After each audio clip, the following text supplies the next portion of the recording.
সব জায়গায় নিজেদের লোক বসালেও তাদের একটা রাষ্ট্রপতি বানানোর মতো রাষ্ট্রপতি পাওয়া যাচ্ছে না।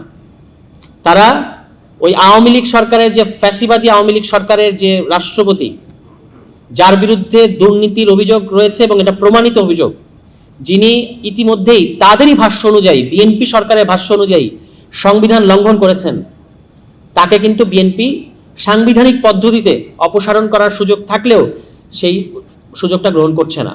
এবং এর সাথে তাদের নিজস্ব রাজনৈতিক হিসাব জড়িত।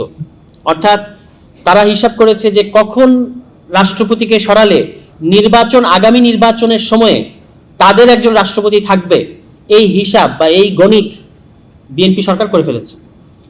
ফলে আমাদের সংস্কারের প্রধান যে তিনটা উদ্দেশ্য ছিল, 1 নম্বর উদ্দেশ্য ক্ষমতা হস্তান্তরের সময় একটা শান্তিপূর্ণ পদ্ধতিতে ক্ষমতা হস্তান্তরের একটা ফর্মুলা আমরা কিন্তু জাতীয় নাগরিক পার্টির পক্ষ থেকে, সংস্কার বাস্তবায়ন কমিটির পক্ষ থেকে একটা শান্তিপূর্ণ ফর্মুলা জাতীয় ঐকমত্য কমিশনকে দিয়েছিলাম, যে কিভাবে এই যে বারবার বাংলাদেশে ক্ষমতা হস্তান্তরের মুহূর্তে সমস্যাগুলো তৈরি হয় এবং দেশে একটা সংঘাতের রাজনীতি সামনে চলে আসে, এটা থেকে মুক্তি পাওয়ার রাস্তা কি, আমাদের কাছে যেটা বিবেচনায় মনে হয়েছে আমরা সেটা দিয়েছি।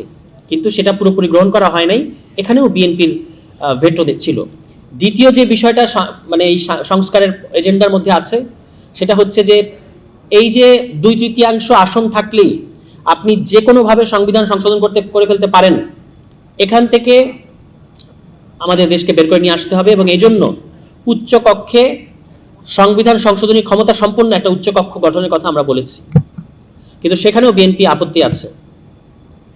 তৃতীয় যে বিষয়টা সেটা হচ্ছে সাংবিধানিক পদগুলোতে নিয়োগ, একটা নিরপেক্ষ নিয়োগ।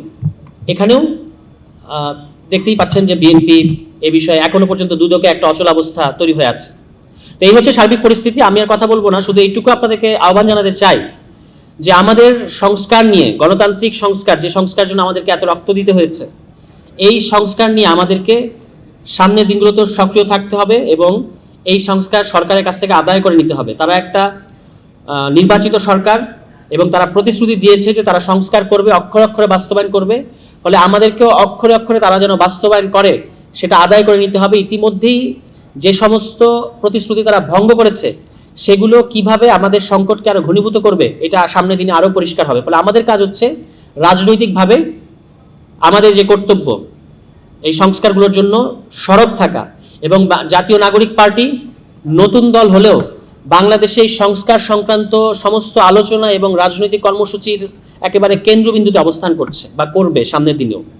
ফলে আমাদের এই জাতীয় কনভেনশনের মধ্য দিয়ে আমরা, এটাই আমাদের উদ্দেশ্য, যে এর মধ্য দিয়ে আমরা শুরু করলাম যে আমাদের এই কমিটিটার নাম সংস্কার বাস্তবায়ন কমিটি, এবং এই কমিটি সংস্কারের কার্যক্রমকে তৃণমূল পর্যায় পর্যন্ত নিয়ে অন্যান্য রাজনৈতিক দলগুলোর সাথে একসাথে হয়ে আমরা সংস্কারের লক্ষ্যে এবং সরকারকে বাধ্য করার লক্ষ্যে বৃহত্তর আন্দোলন যদি আমাদের গড়ে তুলতে হয়, সেটা আমরা গড়ে তুলব।